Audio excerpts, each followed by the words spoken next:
Good afternoon, everyone. Welcome to Daventry. Well, I think we're pretty well near Daventry. As Andy said, my role in National Operational Guidance is the Business Change Officer, and that really is about supporting you guys in service, about coming out and helping you and listening to you and feeding that information back to the team. It's very much about your structures and understanding where you are. So when we start to look at the framework and how that is going to develop, it's how does that affect you?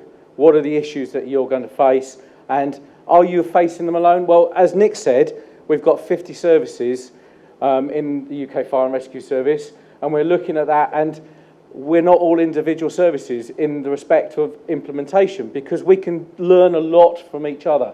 It's really, really important that we do that. Those of you that have already seen me, I've been on a sort of crusade to visit every service in the UK in the next year. And I've already done 20 services this year already, and we're learning a lot. So if I haven't come and seen you, be aware, we'll be emailing you, phone calls, meeting you from here to try and get a visit, just to help really understand where you are and what we can do to help you.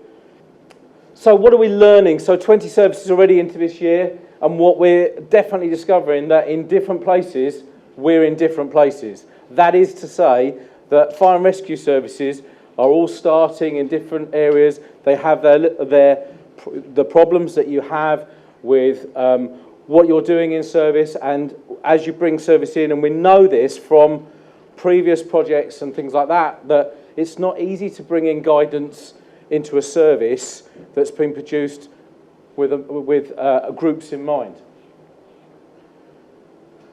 What we're also learning is a lot of you are waiting for us to produce scenarios and the impact of that and how that's going to affect you. And I'm not going to talk about scenarios, I'll mention them a little bit, but really that's later on in the next session. We'll talk about actually what they look like. But also what we're learning is that your structures that you're putting in place are about looking at the NOG structure and how does that work for you, and how does that make that more efficient. Andy's alluded to actually getting rid of loads and loads of guidance and making it a concise framework that is really, really useful for services. Remember, you know, we have a lot of people in our organisations with a wide range of abilities to learn information. The less that we put in, so long as it's concise and it's important information that they get, that's going to make it easy for them to take on, especially for those services that have a massive resource for part-time personnel. But remember, we are here to help you. So one of the things that we're learning very quickly about are the barriers that you have in an organisation about bringing guidance in. What we're finding is the barriers are generally around the policies that you have and the procedures that you have in service, so that we know that even within regions, you'll have different policies for the same activity. When we look at this, and we take, for example, breathing apparatus, different rapid stroke initial deployment that came out in breathing apparatus, some services are doing it and some services are not doing it.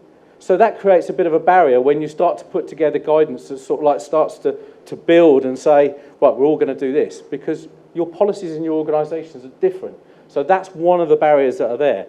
So it's very much about making that side of things as an individual service. And of course, the equipment that we use.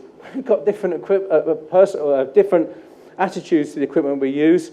Some people want to have Cobra. Some people don't want to use Cobra. You know, some services have taken CAFs, some haven't. But for the activities that we're using, that we're using different pieces of equipment for different activity. So that's another barrier that starts to be a problem to address. But we can solve this definitely by looking at the way that we structure guidance. When we look at the activities that we undertake and we start looking at ways in which we can help, NOG can help the services, we look at the activities, and you'll see in the NOG guidance we've got hazards. And the hazard control statement starts to build up that picture of what's going on around. And obviously, as part of that, you'll all be familiar now that we're producing the control measures that go with that. And now within the next phase, or within the phase that we're working on now of guidance, you have seen strategic and tactical actions come into the NOG guidance. And these are really, really important, because this is the bit now where we're starting to provide tactical information with the guidance, and the strategic actions are critical when you do your gap analysis and start looking at implementation in your organisation. So let's just have a look at a little bit about what a gap analysis, when you start to look at NOG guidance and bring that in, should include. And it's really critical that you take the strategic actions and start measuring yourselves against that, and that will help you bring the guidance framework in and later scenarios or incident guidance. So if you take the strategic actions, you'll be able to identify the policies that you should have in place in an organisation, those activities. For example, if we talk about incident command, the policies that it will say it says in incident command about fire and rescue services should have information or policy about recording information. It may then develop procedures as a result of that, and you may have equipment. So in this case, some services will have a decision log. Some services may say, right, we're going to record our decision by messages, and now some services are starting to move towards personal video, and therefore you can record the decisions on a personal video. So, and these are all the differences that you have. The most important thing is you must have a procedure or a policy in place for recording decision. And that's the critical bit, and that's highlighted within the strategic actions. So when we start to look at how it starts to implement, we have an implementation process, and in your packs you have an example of a model implementation process that will help you achieve this. As we said, the process should have a gap analysis made up and to include your strategic actions. It should also have an individual risk assessment. So the risk assessment for your service, about looking at that and saying, this is fit for my service, and making sure that that's appropriate for you to bring in. And it should have a period of consultation. It's really, really important to consult with your rep bodies, with your training departments as a result of that. And then once you've done that, you have an option to adopt, adapt, or reject. So, excuse me. If we looked at adopt is bringing in NOG guidance as it is, without the need to change it, adjust it, or anything like that. When we look at adapt, a good example of adapt at the moment with incident command is the fact that one service in the UK, I'm trying to think where they are, and I have checked, and he's happy for me to mention it, Greg. Levels of incident command. In Essex, it's slightly different. So they'll have 5 levels of incident command. So they've had to adapt the guidance, but they want to move forward to reduce it to where we are with incident command. So they've adapted guidance. And then reject is, we just can't bring that in. It doesn't work for us. The barriers are there. We cannot do that. And when you go down the route of reject, it's about identifying the issues, the reasons why, the barriers, and having a safe system of work in place. Putting that safe system of work in place, the most important thing is feed that back, so you've got an audit trail as a result of that. So that gives you an implementation process that allows you to look at NOG guidance and assess it against what you have. So we don't want it to be onerous, and hopefully the document that you have in there lays out whose responsibilities, etc. And if you want to know more, when we come out and do the engagement visits, I can give you more of an insight of this, and it's about supporting you as a result.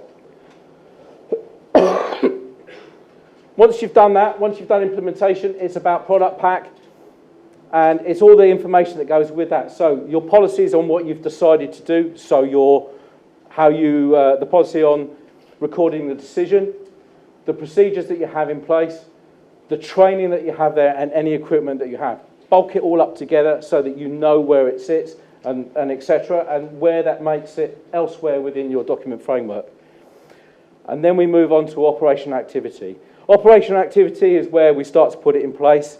And when you have your large instance or your small instance and you do your debriefs, we need to look at both the good things that happened and the bad things that happened, and the neutral things that happened. Where did it go right? Where did it go wrong? And say, did this all work? And John's going to talk tomorrow about national operational learning and an implementation process, an interim process that's going to be there. And this is where we use that process and make sure that what we've put in place within our organisations and nationally, we can learn from everyone and feed that back into the NOD guidance and say, do you know what, this went really well, let's feed that, let's improve that, or it didn't go so well, we need to change it. The advantage of this system and looking at this is very much about, if we understand where we need to change it, we can make change fairly quickly rather than the long, elongated process that we've been used to for so many years. And that's really, really important. And that's the advantage of the way that we're looking at this type of implementation process. Outcomes.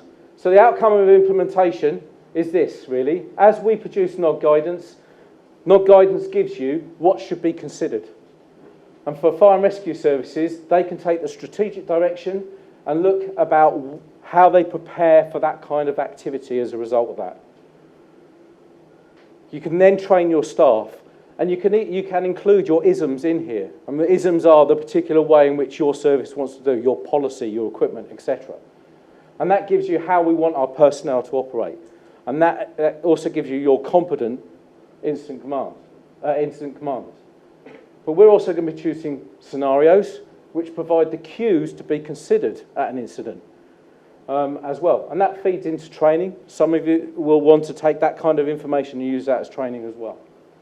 What this gives you is an incident commander that's sitting over here that has guidance from the National Operational Guidance Programme that gives you what should I consider at an operational incident.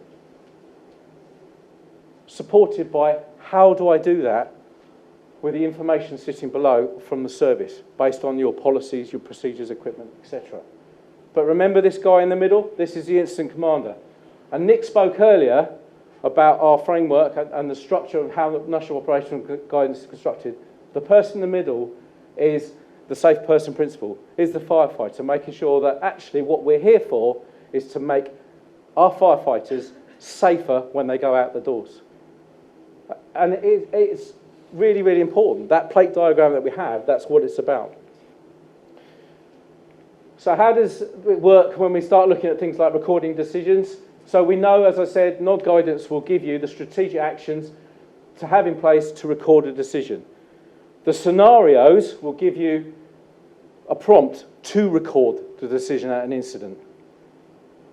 The policies that service provide gives you what you need to have in the procedures, decision logs maybe, or maybe it might be on a radio message, and also the training for how these decisions are recorded. And this brings out competent individuals. All right, so what we have then is what you need to do is a prompt, how you do it. And you wouldn't expect someone to be reading on how do I record a decision at an Instagram. That should be a competency. When you start looking at decontamination, we know that NOD guidance itself brings up to a prompt the means for looking at decontaminating firefighters and equipment. The scenario gives you the prompt to ensure that emergency decontaminations are implemented where necessary. Policies for service are about the decon procedures and the decon equipment. So there's decisions they've made in service as a result of strategic action to have that in place. And when you start looking at that, training-wise, it would obviously be for firefighters, level of decon and decon equipment. And that, all of this down here is about what you guys do. This is about the policies that you have in place, the procedures you put in as a result of that, and how you train your staff. Excuse me.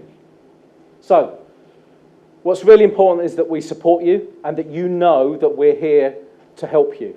So, as I mentioned earlier, we're doing engagement visits all around the country. We will continue those, and we will continue those next year. In fact, they'll probably ramp up a bit next year as a result of that. We're running a clinic at the Emergency Services Show. We're going to be there in September, and we're running it at 3 levels. So, strategic managers can come and see us, and we'll talk about actually your structures and how you deal with policy, procedure, etc. and how that relates to NOG at strategic level. The way in which actually the people that manage are responsible for that in services, and so that they understand it, and then the practitioners and how we can support them and the structures and the day-to-day bit, the grassroots stuff of how we bring that in.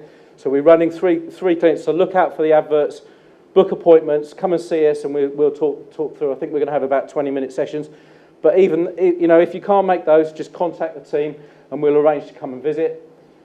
And then most importantly, the reason why we're here. National Implementation Forum. We're all here. We're 50 services. And we're all here doing our things slightly. Some of us are working together, some of us not.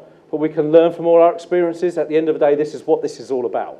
And it's quite, the fact that you're all here, and I get the fact, the free lunch bit, but we can share this information, we can start to move forward together because it's a lot easier that way.